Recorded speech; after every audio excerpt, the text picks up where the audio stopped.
ओम जयंती मंगला काली भद्रकाली कपालिनी दुर्गा क्षमा शिव धात्री स्वाहा सदा नमस्तुते। जय माता दी दोस्तों, आप सभी का स्वागत है वैदिक वन एस्ट्रोलॉजी यानी आपके अपने लाइफ जीपीएस में। एक ऐसा लाइफ जीपीएस जो आपको बताता है आने वाले समय काल के बारे में। और आज हम डिस्कस करने वाले हैं वीकली होरोस्कोप के बारे में 21 सितंबर से लेकर 28 सितंबर।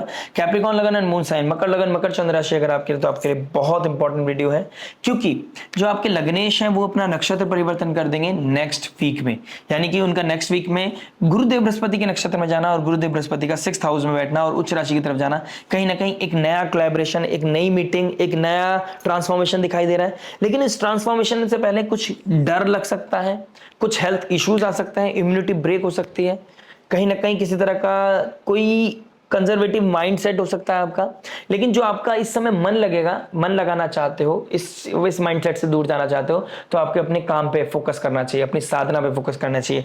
कुछ लोग इस समय बहुत ज्यादा अकल्ट एस्ट्रोलॉजी की तरफ डाइवर्ट होते हुए नजर आएंगे। किस तरह का नया कोर्स, कोई रिसर्च बेस्ड, कोई एआई टेक्नोलॉजी सीखने की कोशिश करेंगे।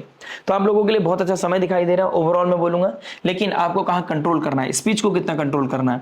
मंगल जब राहु के नक्षत्र में चले जाएंगे, स्वाति नक्षत्र में, कहां पर अपने अंदर टेक केयर करने की जरूरत है। 4th हाउस जो इमोशनल वेलबींग का है, मदर का है, बर्थ प्लेस का है, तो वहां पर कैसे क्योस आ सकता है। लेकिन घर से दूर जाकर अगर आप सारा फोकस अपने करियर पे लगाएंगे तो कैसे करियर फ्लरिश करेगा, सबके बारे में बात करेंगे। Love, marriage, job, business, health, student life के बारे में बात करेंगे। नियर रेमेडी के बारे में जो हो सकते हैं आपके लिए रामबाण। रामबाण वही जो पॉजिटिविटी को मैक्सिमाइज करे, नेगेटिविटी को मिनिमाइज करे, लाइफ में लेके आए पीस, हैप्पीनेस एंड अबंडेंस। तो चलिए विदाउट वेस्टिंग एनी टाइम शुरुआत करते हैं आपके लव से। लव की बात करूंगा तो कहीं ना कहीं 5th हाउस को देखूंगा। 5th हाउस का मालिक पीड़ित है, 8th हाउस में है। तो 8th हाउस मिस्ट्री का है, सीक्रेसी का है, सडन इवेंट्स का है, ट्रांसफॉर्मेशन का है, डेथ लाइक सिचुएशन का है, डेथ और लाइफ का है। तो कहीं ना कहीं यहाँ पर आपको किसी से कोई बहुत ज्यादा पीड़ा हो सकती है, कोई इनसिक्योरिटी हो सकती है, कोई सीक्रेट सी डेवलप हो सकती है, कोई इंटीमेसी, सीक्रेटिव इंटीमेसी, किसी तरह का कोई कार्मिक रिलेशनशिप बिल्डअप हो सकता है। तो ऐसी सिचुएशन दिखाई दे रही है। कुछ लोगों की लाइफ में सडन कोई ना कोई ब्रेकअप भी दिखाई दे रहा है, सडन कोई ना कोई रिलेशनशिप में वियर्ड चीजें दिखाई दे रही है। तो आपको यहाँ पर ठहराव की जरूरत है। आपका जो माइंडसेट है वो कहीं ना कहीं क्योस पैदा करेगा, क्योंकि जो माइंडसेट का मालिक है वो कहीं ना कहीं रेट्रोगेट है। आपका 1st हाउस पर्सनालिटी का माइंडसेट है, वो ओल्ड पैटर्न के साथ चलना चाहता है और जेन जी आजकल नई क्रिएटिविटी के साथ बढ़ना चाहते हैं। तो दोनों के हो सकता है, दोनों की वैल्यू सिस्टम डिफरेंट हो, दोनों का एटीट्यूड अलग हो सिचुएशन के रिगार्डिंग, पर्सपेक्टिव अलग अलग हो सिचुएशन को के रिगार्डिंग। तो कहीं ना कहीं ये चीजें अलगाव पैदा कर सकते हैं, डिटैचमेंट पैदा कर सकते हैं, हीट ऑफ द मोमेंट में ट्रबल भी क्रिएट कर सकते हैं, जो सेपरेशन की तरफ जा सकते हैं। किसी का ब्लॉक होना, किसी का अनब्लॉक होना, ये चीजें भी योग बनते हुए नजर आ रहे हैं। राहु 2nd हाउस में अपने स्पीच का थोड़ा कंट्रोल करें। बात करते हैं मैरिज के बारे में। देखिए मैरिज क्या बता रहा है। मैरिज की बात करूंगा तो 7th हाउस को देखूंगा। 7th हाउस का मालिक बनता है मून। देखिए मैरिज लाइफ में ट्रबल दिखाई दे रहा है, मैरिज लाइफ में क्योस दिखाई दे रहा है, किसी तरह का डेंट, किसी तरह का डिसरिस्पेक्ट मुझे आप लोगों की लाइफ में दिखाई दे रहा है। फैमिली में किसी तरह का फाइनेंसेस का ट्रबल दिखाई दे रहा है। फैमिली में इन लॉज के साथ किसी तरह का डिस्प्यूट दिखाई दे रहा है। अगर आप इस लैंड प्रॉपर्टी खरीदना चाहते हैं, इस समय काल में कोई व्हीकल खरीदना चाहते हैं, कोई एसेट गेन करना चाहते हैं, तो इस समय शायद डॉक्यूमेंटेशन का कोई प्रॉब्लम आए। डॉक्यूमेंट्स को अच्छे से रीड करना, डॉक्यूमेंटेशन रिगार्डिंग कोई ना कोई क्लैरिटी आपको सीख करनी चाहिए। इस समय किसी के ऊपर ब्लाइंड ट्रस्ट करना नहीं चाहिए। दूसरी चीज, आप कोई साधना करना चाहते हैं, कहीं ट्रैवल करना चाहते हैं, it will change your mindset. यानी कि कोई साधना आपकी लाइफ को पॉजिटिवली हील कर सकती है। इस समय कमाल में कुछ लोगों के लिए उनके स्पाउस की तबीयत भी खराब हो सकती है। तो जिनको हेल्थ इश्यूज आ सकते हैं उनको थोड़ा सा, उनको आपके डेडिकेशन की, आपकी अटेंशन की जरूरत पड़ेगी, उनको मेडिकल चेकअप की जरूरत पड़ सकती है। उस चीज का थोड़ा सा ध्यान रखने की जरूरत है। अगर आप इस चीज के, इस क्योस से बचना चाहते हैं और ट्रैवलिंग का कोई प्लान है तो आप ट्रैवलिंग जरूर कीजिए। ट्रैवलिंग आपके लिए बहुत ही अच्छी होगी, क्योंकि कुछ ऐसा एग्रेशन जहां पर आपको ट्रबल आ सकता है, उस एग्रेशन से बचने के लिए, उस इवेंट से बचने के लिए आपको कहीं ना कहीं ट्रैवल करना चाहिए, जिससे की वजह से वो गैप आए और उस गैप की वजह से वो नेगेटिविटीज का टाइम आपका निकल जाए। बात करते हैं जॉब के बारे में। देखिए जॉब क्या बता रहा है। जॉब की बात करूंगा तो 6th हाउस को देखूंगा। 6th हाउस का मालिक 9th हाउस में बैठा है, सूर्य के साथ बैठा है, 8th हाउस के मालिक के साथ। तो सडन कोई ना कोई ट्रांसफॉर्मेशन, सडन कोई ना कोई शिफ्ट करियर में आएगा, कोई ब्रेक आएगा, लेकिन और पॉजिटिव समय फिर लेके आएगा। तो पॉजिटिव समय is very much on cards. Positive समय है, पॉजिटिव टाइम है आपके लिए। एक सोल रियलाइनमेंट का समय है, गलतियों से सीखने का समय है, जहां पर आपको डेडिकेशन देना चाहिए, जहां पर आपको डिसिप्लिन होना चाहिए। क्या क्रिएटिव काम आप कर सकते हैं, वो चीज आपको एक ब्रेक के बाद आएगी। और अगर ब्रेक नहीं आता है तो आइसोलेशन के साथ आएगी, कहीं ना कहीं स्ट्रेस के साथ आएगी। तो जॉब में क्या चेंजेस करने हैं, जॉब में क्या शिफ्ट करना है, जॉब में कैसे फोकस करना है, कैसे प्रोडक्टिविटी को इंक्रीज करना है, है उसके लिए आपको आइसोलेशन की जरूरत है। कोई होगा जो आपको सपोर्ट करेगा, कोई जुपिटर लाइक फिगर कोई होगा आपके इस ऑफिस में जो आपको काउंसलिंग देगा, जो आपको हीलिंग देगा, जिसकी वजह से आपको कहीं ना कहीं क्लैरिटी मिलेगी। तो डोंट वरी, कोई ब्रेक है, अगर ब्रेक अनटिल वो ब्रेक पूरा ना हो जाए, कंटिन्यूटी को ब्रेक नहीं करना है, कंटिन्यूटी को बना के रखिए। प्रोडक्टिविटी कम है ज्यादा है डजंट मैटर, आपको कंटिन्यूटी बना के रखनी है।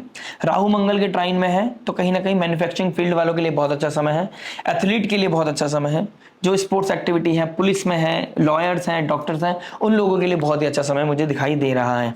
बात करेंगे बिजनेस के बारे में। देखिए बिजनेस क्या बता रहा है, बिजनेस की बात करूंगा 10th हाउस में बैठना मंगल का, 10th हाउस का मालिक बैठ गया 8th में, तो कहीं ना कहीं जो रिसर्च से रिलेटेड कोई काम करते हैं, हीलिंग से रिलेटेड कोई काम करते हैं, मेडिसिन से रिलेटेड कोई काम करते हैं, उनके लिए बहुत अच्छा समय है।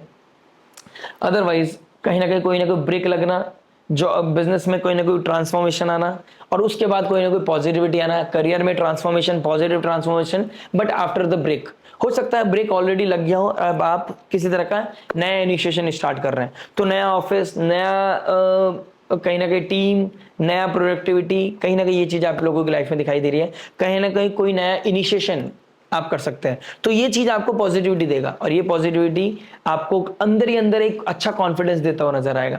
लेकिन कोई भी चीज होने से पहले आपको बहुत ज्यादा गुणगान नहीं करना है, कोई किसी भी तरह का अपने ऊपर किसी भी तरह का कह सकते हैं ना, उसे ओवर कॉन्फिडेंस नहीं आना है, ओवरवेलमिंग होकर कॉन्फिडेंस को न्यूट्रल रखने की जरूरत है। अदरवाइज कब वो डिस्प्यूट में बढ़ जाएगा, कब वो कहीं ना कहीं एटीट्यूड प्रॉब्लम बन जाएगा, कब आपका जो कम्युनिकेशन है वो वियर्ड हो जाएगा, वाइल्ड हो जाएगा, आपको पता नहीं चलेगा, जिसका मेजर इंपैक्ट आपकी पोजीशन पे पड़ेगा। बात करेंगे हेल्थ के बारे में। देखिए हेल्थ क्या बता रहे हैं, हेल्थ की बात करूंगा तो 6th हाउस को देखूंगा, 6th हाउस का मालिक 9th में, थाइज में प्रॉब्लम होना, बैकबोन प्रॉब्लम होना, आपका स्पाइन में दिक्कत हो सकती है, ये चीजें आपको देख सकता है। कहीं ना कहीं आपके नेक में भी प्रॉब्लम होती हुई नजर आ रही है, तो नेक में चक्कर आना, तो ये भी चीजें मुझे आपका बोन रिलेटेड इश्यूज मेजर दिखाई दे रही हैं। और 8th हाउस में केतु शुक्र बैठा है, जेनेटिकल पार्ट में एलर्जी होना, जेनेटिकल पार्ट में किस तरह का प्रॉब्लम होना, इचिंग होना, इस तरह की चीजें मुझे दिखाई दे रही हैं। पीसीओडी पीसीओएस का प्रॉब्लम जिसको है, उन लोगों को थोड़ा सा सीरियस होने की जरूरत है अपनी हेल्थ को लेकर। तो अपनी हेल्थ को लेके इस समय लोअर एब्डोमेन को लेकर स्पेशली किसी भी तरह का टेकन फॉर ग्रांटेड नहीं लेनी है चीजें। अगर इशू है तो किसी सब्जेक्ट मैटर एक्सपर्ट से जरूर एडवाइस ले लीजिएगा। बात करते हैं स्टूडेंट के बारे में। देखिए स्टूडेंट क्या बता रहा है, स्टूडेंट की बात करूंगा तो 5th हाउस को देखूंगा, 5th हाउस का मालिक शुक्र बनते हैं, 5th हाउस का मालिक शुक्र बन के 8th हाउस में चले गए हैं।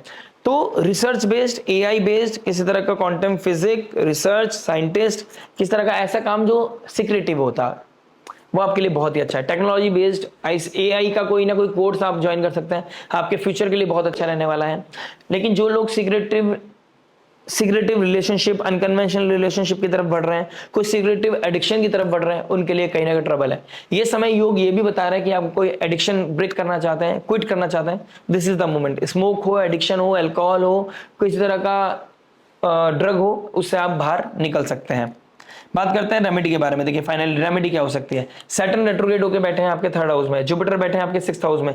अपनी इम्यूनिटी को बैलेंस करने के लिए आपको माइंडसेट को बैलेंस करना पड़ेगा। देखिए आपका फियर फील करना, इनसिक्योरिटी फील करना, किस तरह का डर आपको ट्रबल दे सकता है, वो आपको हेल्थ चैलेंजेस देगा, और ये आपके लिए अच्छा नहीं है। तो ज्यादा से ज्यादा पानी पीजिए, सुबह सुबह वॉक कीजिए, वर्कआउट कीजिए, आपके लिए बहुत अच्छा रहेगा। नेम फेम पोजीशन को बचाए रखा, आपके करियर को भी ट्रांसफॉर्म करेगा। सुबह सुबह वर्कआउट करना आपके करियर को ट्रांसफॉर्म कर सकता है। यू नेवर नो कब कौन सी थॉट कोई आपके लिए फ्यूचर के लिए बहुत अच्छा हो, उसको राइट डाउन कर लीजिएगा। प्लस देवी माँ की स्तुति करना, श्री सूक्तम का पाठ करना, दुर्गा सप्तशती का पाठ करना नवदुर्गा में आपके लिए बहुत अच्छा है। नवरात्रि में आप जितना हो सके अपनी स्पाउस को रिस्पेक्ट दें, उतना रिस्पेक्ट, उतना फॉर्च्यून्स आपके लाइफ में आएंगे। आशा करते हैं वीडियो समझ में आएगा। मिलते हैं नेक्स्ट वीडियो में, टिल देन राधे राधे, प्रणाम।